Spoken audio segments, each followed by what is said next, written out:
FM in London, Ontario, Canada. The opinions expressed in the following program do not necessarily reflect those of Radio Fanshawe Incorporated, CIXX-FM, Fanshawe College, their management, or staff. Portions of the following Let's Talk London were pre-recorded. Let's Talk London.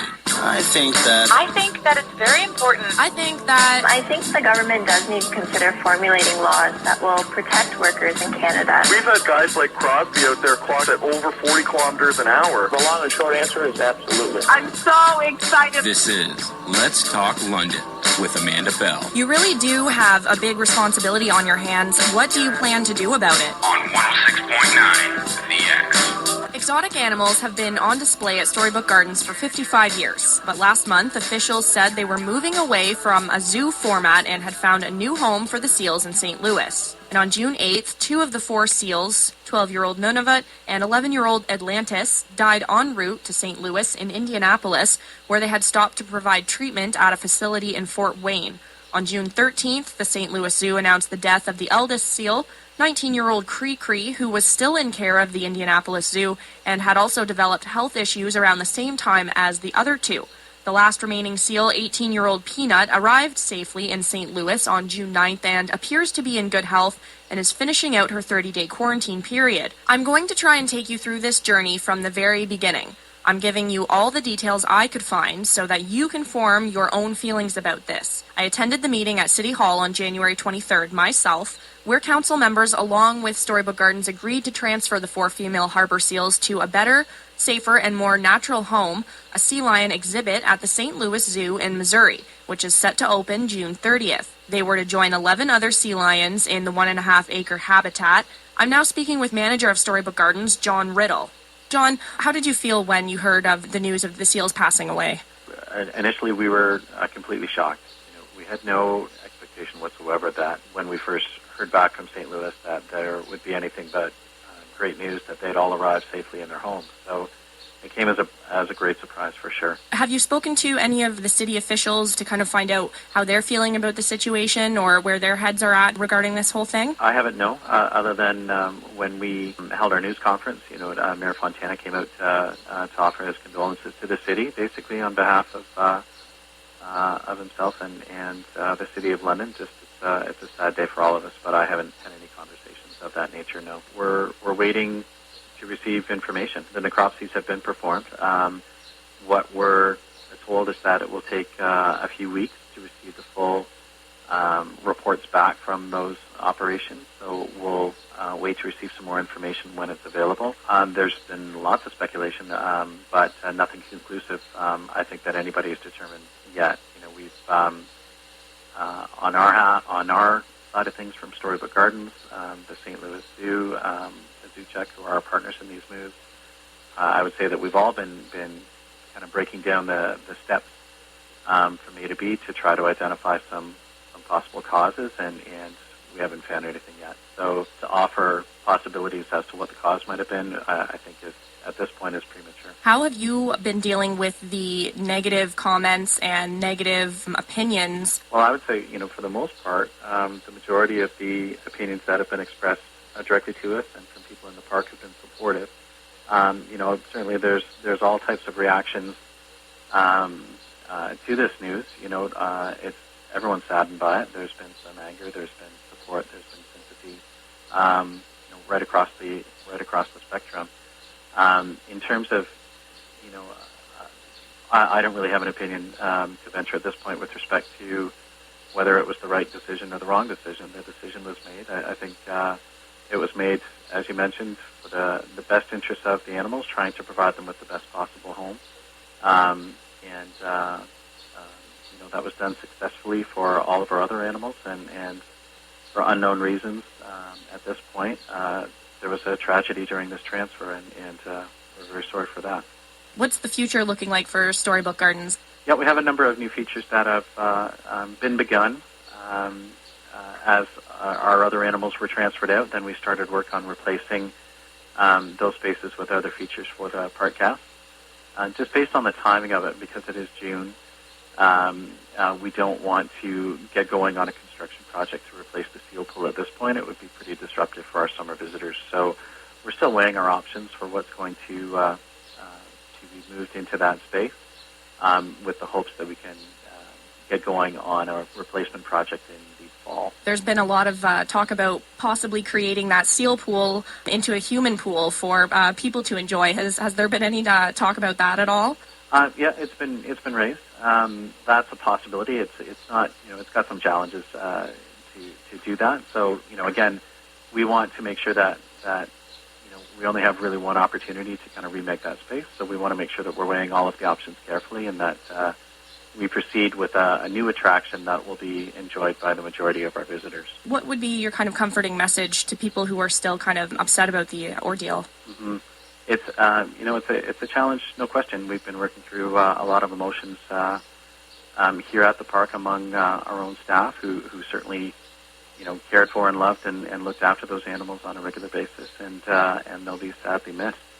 I guess my message would be that this move was carefully planned, and in all of the other animal transfers that took place in 2003 when the park was renovated, all of the other animal transfers that took place since 2008, and most recently in 2012, were all conducted safely. And as Steve Bircher, the marine mammal curator at the St. Louis Zoo, has mentioned, in his 30-year experience, he's never lost an animal during transfer. So, we went into this with eyes open as to how to effect this safely.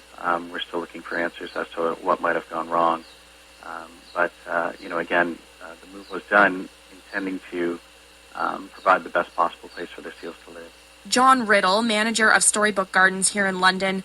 Zoo Check Canada is an animal welfare charity based in Toronto that oversees things exactly like this, and they've been instrumental in the process of moving these seals. I'm now speaking with Julie Woodyer, director of Zoo Check Canada. Julie, could you just give me just a little bit of information about what you do there at Zoo Check and what Zoo Check is? Well, we're a wildlife protection charity with a focus on animals held in captivity. What was your reaction to this whole ordeal with the seals that's going on? Well, it's obviously very distressing to everyone who's aware of the situation and has been familiar with those animals. I certainly have some concerns about what happens, and I am making significant efforts to get hold of necropsy reports and information regarding the care of the animals at various stops so that we can understand better what's happening. I've also been in consultation with a veterinarian who deals with the species, as well as someone who has expertise in moving seals. And Julie, I know some people here in the City of London have been asking, why did you move the seals in the first place? You should have just left them there, that kind of thing. Can you explain once again why the decision was made to move these seals? Sure. Those animals were living in an impoverished environment, and their quality of life was extremely poor in that environment. The seal pool at Storybook was built in the 1950s and does not accommodate the animals' biological or behavioral needs. The decision to move the animals was the right decision to reduce their suffering, and it's very unfortunate, obviously, what happened during the move, but the decision to move them was a proper decision and was made in the best interest of the animals and was the right decision. Do you know how exactly the seals were being transported? I do.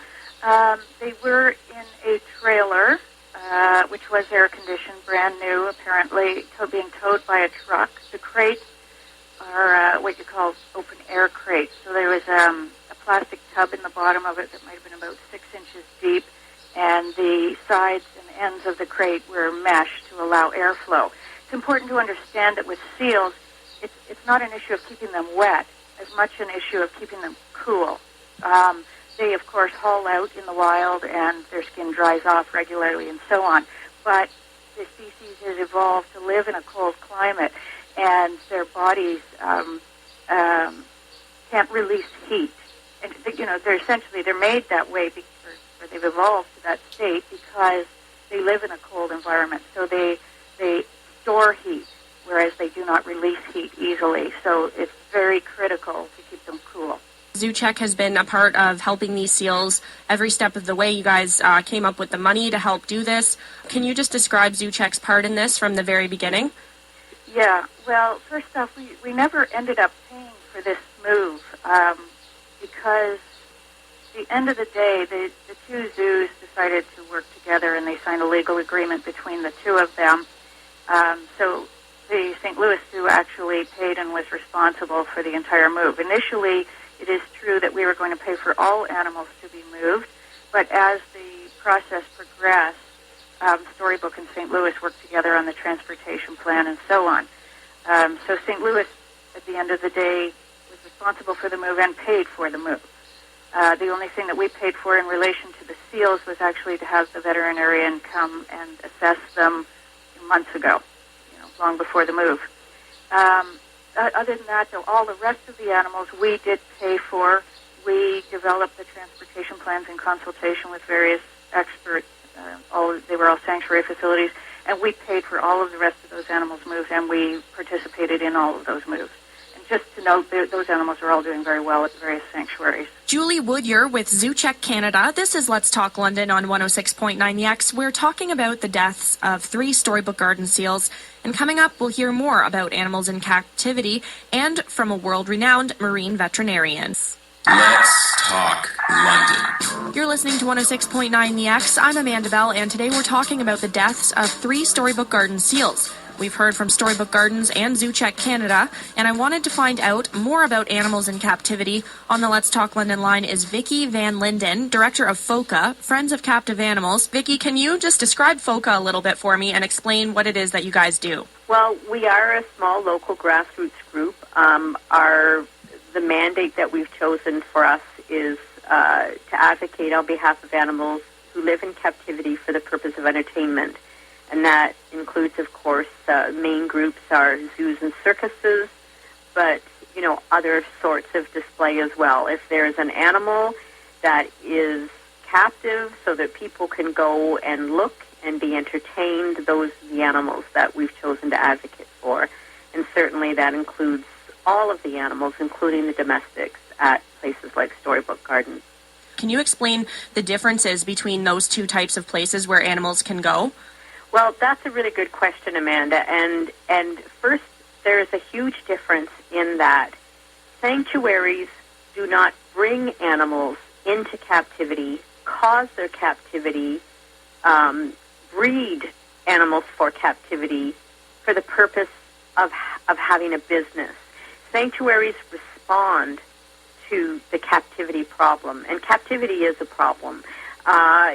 The problem for these seals and all the other wild animals at Storybook began a long, long time ago. And so sanctuaries are more an attempt to mitigate the suffering of animals that are often captive in very bad situations and to provide them with the best, possibility that they can manage for the rest of the captive animals' lives. Because, of course, once captive, even when an animal is caught from the wild, very rarely can they be returned to the wild. And no captive bred animal can ever go back to the wild. It's not as good as the wild. It's not the natural life that they should have had. But, sanctuaries, if they're good, proper sanctuaries, and many of them are, they're doing their best to return some kind of a natural life to the animal. People were kind of realizing that the seals weren't in the best place at Storybook and that they were trying to find a better alternative for them. Obviously, releasing them into the wild wouldn't have been a good idea because they've been captive for so long. Was this going to be a better choice for the seals if they were to make it there safely? Would it have been a better life for them? Yes, certainly. That was, and not perfect. Captivity is never perfect, and I've always had, even though I'm one of the co-founders of this group, I've always had, I think, a moderate view of zoos. Our official position is that we're not anti-zoo, we're just anti-bad zoos, or anti-zoos that, are not providing proper habitat, and that our message is zoos need to improve. After this experience, I'm just only now speaking for myself. The position of the group is something we'll have to discuss among us. But for myself here today, I'm beginning to question that because certainly St. Louis is a very large, well-funded zoo. We had every reason to trust them. The exhibit that they had newly built which was going to house mainly sea lions, but also provide a home. They wanted 4 harbor seals. That was part of why our 4 harbor seals seemed perfect.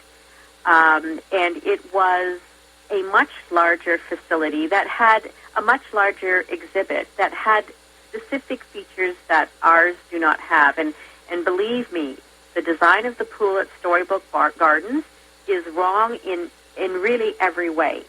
So the pool at St. Louis was going to have shallow areas and deep areas, and that's what happens in nature. Seals like to dive, and they're good at diving. These seals have never been able to do that because it's not deep enough. So athletic ones, for instance, Cri Cri and Atlantis, were very athletic. They probably would have enjoyed diving.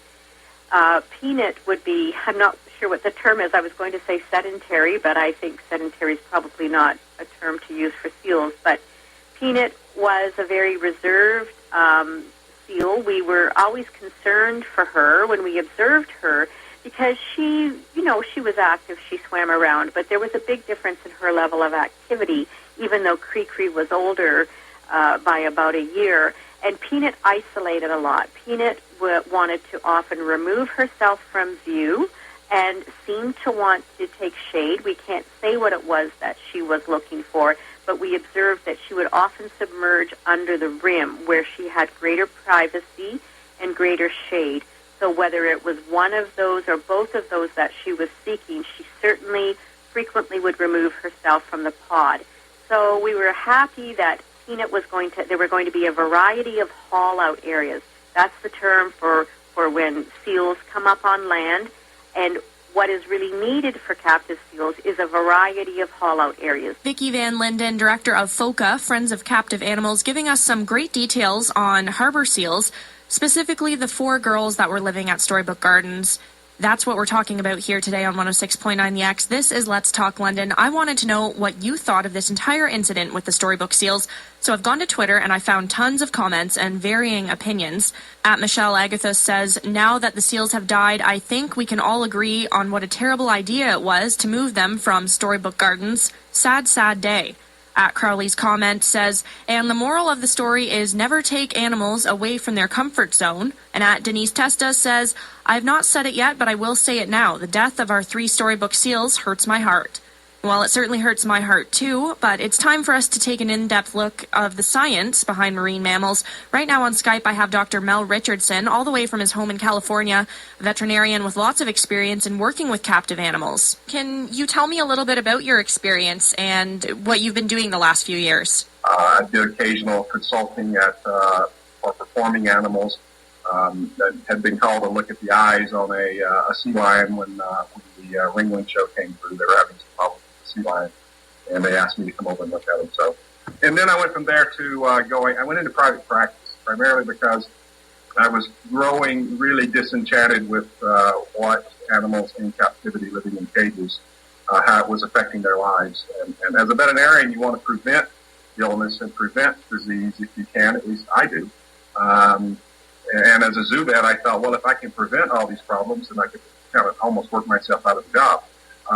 But what I found out was it's hard to prevent the condition if the condition is being caused by the enclosure or by the zoo or by the captivity itself.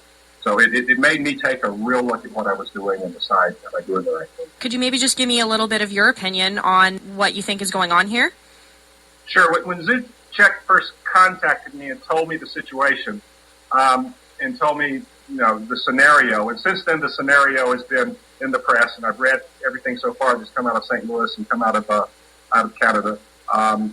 And that Julie Whittier with ZooCheck told me that they were speculating that it was capture myopathy. The better term for capture myopathy is actually now called exertional myopathy. The term I like better is exertional rhabdomyolysis, but it's harder to spell. But literally what it means is myopathy. By exerting, well, for instance, if you run, if you haven't worked out in a while, when you get out and you run and run and run, your muscles get really sore, especially the next day they're sore. The reason they're sore is because your muscles, which normally metabolize everything, oxygen, energy coming into it, it all works with what's called the aerobic system with oxygen. When you exert and you deplete all that oxygen, you're not getting enough oxygen in the tissues from your activity, you go into what's called anaerobic. It's a metabolism without oxygen. And in that process, lactic acid is a byproduct. Lactic acid is an acid, and in the tissues, it will kill muscles. It will kill muscle cells. And the amount of damage it causes depends on how many muscle cells die.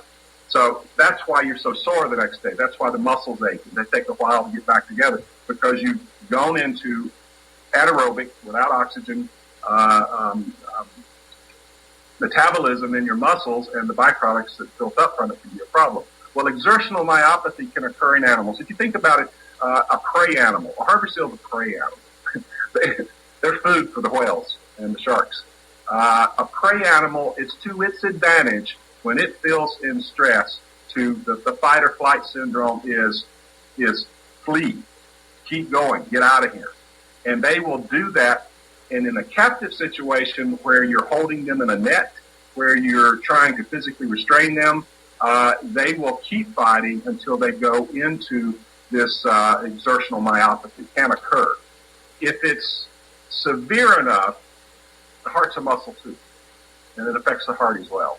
So you can get a heart failure from the exertional myopathy that occurs. And if the creature is lucky enough to live a few days and they have a serious enough damage to the muscle, when you damage muscle, it releases the muscle pigment, myoglobin, which is the oxygen-carrying pigment for the muscle. Well, myoglobin, if it's released free into the bloodstream, is toxic to the kidneys.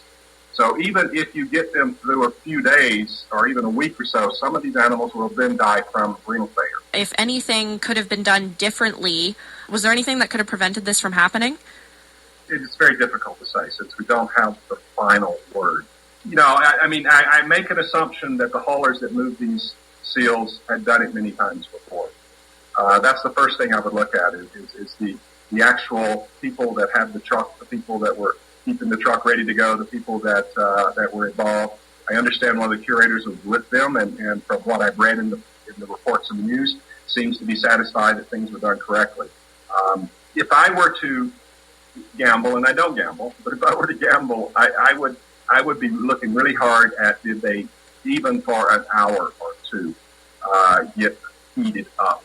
And even from before they left the zoo, before they actually got into the transport, how long was that process? And when they put them in the transport facility in the crates area, was it chilled down then? It's very difficult for them or it takes longer for them to chill back down. They need a good soaking in 40 to 50 degree water to cool back off. So I guess my fear is that if I were to say, if I was guessing, I'd be looking long and hard on that process. If they were experienced handlers, they should have known all of that.